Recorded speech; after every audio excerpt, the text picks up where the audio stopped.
Hello friends, welcome to the new episode of my channel. আমি Prince. তো এখন মূলত কথা হবে দ্য ওয়ার্ল্ড অফ থামা নিয়ে। থামার অফিসিয়াল টিজার চলে এসেছে এবং এটা স্ত্রী ইউনিভার্সের আপকামিং মুভি, ম্যাডক ফিল্মসের আপকামিং মুভি। এটা নিয়ে একটা হাইপ তো চারপাশে ক্রিয়েট রয়েছে, দিওয়ালিতে আসছে। এবং টিজার কাট, মানে সিরিয়াসলি বলছি, এরকমই হওয়া উচিত যে একটা টিজার দেখবো, টিজার কিরকম হওয়া উচিত যেটা দেখে আমরা গল্প সম্বন্ধে কোনো আন্দাজ করতে পারবো না, শুধুমাত্র ওয়ার্ল্ডটা সম্বন্ধে আমরা একটা মানে জিনিস বুঝতে পারবো। এবং ম্যাডক ফিল্মসে সবসময় টিজার কাট, ট্রেলার কাট এত সুন্দর হয় যে সিনেমা দেখার জন্য এক্সপেক্ট কিন্তু বেরিয়ে যায়, মানে সবসময় বেড়ে যায়। এটা সবসময় ম্যাডক ফিল্মস করে এসছে, তাদের যে কটা কাজ এসছে। আজকে ওয়ার টু কেন নেগেটিভিটিটা হলো, তার টিজার কাট সেই লেভেলটা পৌঁছানো, যেটা থেকে লোকের মনে হয়েছিল নতুন কিছু একটা দেখবো, অথচ সিনেমার মধ্যে কিন্তু নতুন জিনিস ছিল, কিন্তু সেটাকে টিজার লেভেলে প্রেজেন্ট করতে পারেনি। কিন্তু এদের এই যে কাজটা, টিজার দেখেই কিন্তু সিনেমাটা দেখার জন্য একটা এক্সাইটমেন্ট কাজ করছে। রশ্মিকাকে আমরা পুরো অন্যভাবে মানে দেখতে পেতে চলেছি। আয়ুষ্মান খুরানার জন্য সিনেমাটা খুব ইম্পর্টেন্ট। আমার খুবই পছন্দের একজন অভিনেতা, কিন্তু কেরিয়ার খুবই খারাপ পর্যায়ে পৌঁছে গেছে, বক্স অফিসের অবস্থা খুবই খারাপ। সেখান থেকে তাদের এই সিনেমাটা তাই কিন্তু আবার কোথাও একটা ট্র্যাকে আনতে পারে, সেই চান্স তো হিউজ পরিমাণে রয়েছে। এবং টিজারটা মানে স্টোরিটার সম্বন্ধে কিন্তু দারুণ একটা আইডিয়া দিচ্ছে, হ্যাঁ ভাই কিছু একটা হবে।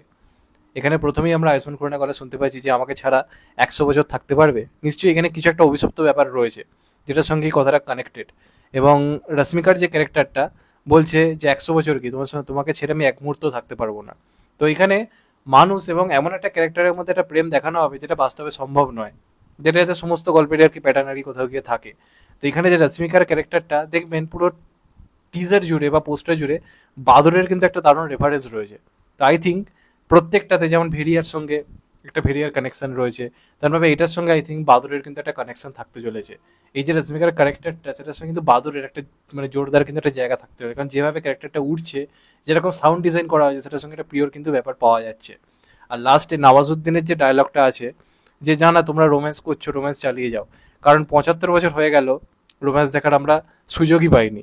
তার মানে ও যে জায়গাটা থেকে বিলং করছে, আয়ুষ্মান খুরানা যে জায়গাটায় পৌঁছেছে, সেখানে বহুদিন ধরে প্রেম করা পুরো নিষিদ্ধ হয়ে রয়েছে, প্রেম করা অভিশপ্ত হয়ে দাঁড়িয়েছে, যে কারণে প্রেম বহুদিন ধরে কেউ করেনি। অবশেষে আয়ুষ্মানের ক্যারেক্টারটা ওদেরই প্রজাতির কাউকে, যেটা আর কি রশ্মিকা প্লে করছে, তার সঙ্গে প্রেম করেছে। এবার এই প্রেমটা হওয়ার কারণে কিছু না কিছু একটা প্রবলেম হবে, এবং এই প্রেমটা প্রচন্ড পরিমাণে অভিশপ্ত, কিছু একটা হবে। সেই কারণে নওয়াজুদ্দিনের ক্যারেক্টারটা কিন্তু এটা বলছে, সে ওখানকার কোনো একটা ভিলেনিয়াস কিছু একটা হবে, যার মধ্যে হয়তো এই সত্তাটা রয়েছে। আমার কিন্তু কোথাও গিয়ে সেটাই মনে হলো। তার মানে কি হচ্ছে, একটা সিনেমার স্টোরি নিয়ে আমাদের মনে কত রকমের একটা ভাবনা চিন্তা কিন্তু স্টার্ট হয়ে যাচ্ছে। এটা হচ্ছে সেরকম একটা টিজার, এবং অনেকগুলো ক্যারেক্টার রয়েছে, প্রত্যেকটা ক্যারেক্টার সম্বন্ধে রিভেল করা হয়নি। ব্যাকগ্রাউন্ড মিউজিকটা সলিড লাগছে, ভিএফএক্স এর কাজ খুব ভালো লাগছে, এবং এন্টারটেনমেন্ট ভ্যালু ভরপুর রয়েছে। আর একটা ব্যাপার কি, এই যে টিজারটার মধ্যে কমেডিকে কিন্তু একেবারে এক্সপ্লোর করা হয়নি। এটা কিন্তু একটা কমেডি থাকবে, জবরদস্ত কমেডি থাকবে, কিন্তু এটা পুরো টিজারটা সিরিয়াস হয়েতে করেছে, কারণ এরাও জানে কমেডি দেখতে দেখতে লোকের মধ্যে একটা একঘেয়েমি চলে আসছে স্ত্রী ইউনিভার্সকে কেন্দ্র করে, যে একটা কমেডি হবে ওরকম, হিরো ভয় পাচ্ছে, এরকম হচ্ছে, এরকম একটা ব্যাপার সবাইতে এসে গিয়ে কি হয়েছে, একটা একঘেয়েমি চলে এসেছে। ম্যাডক এটা বুঝেছে, সেই টেস্ট অনুযায়ী এটা কি করেছে, পুরো টিজারটাকে না সিরিয়াস হয়েতে রেখেছে। জাস্ট নওয়াজুদ্দিনের ক্যারেক্টারটাকে এনে হালকা একটু কমেডি টাচ রেখেছে, কিন্তু সেটাও কিন্তু একটা ডার্ক টাইপের কমেডি। তো কোথাও কি কিন্তু আমার জন্য টিজারটা বেশ ওয়ার্ক করেছে, এবং আই থিঙ্ক এটা কিছু একটা হবে, এবং ভরপুর চলার চান্স রয়েছে। আমরা দেখেছিলাম মুঞ্জা এসেছিল, কোনো রকম কোনো এক্সপেকটেশন ছাড়াই কি লেভেলের বক্স অফিস দিয়েছিল। আর এই ইউনিভার্সটাকে লোকে এখন পছন্দ করছে।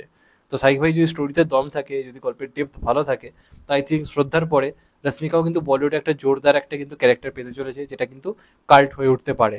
আর এখানে আমাদের আয়ুষ্মানের চরিত্রটাও কিন্তু কাল্ট হয়ে উঠতে পারে। এবং আই থিঙ্ক আয়ুষ্মানের ক্যারেক্টারটার মধ্যেও কোনো এক্সট্রা পাওয়ার ঢুকবে, যেরকম মাঝে মাঝে তার আমরা কিছু সিন দেখতে পাচ্ছি।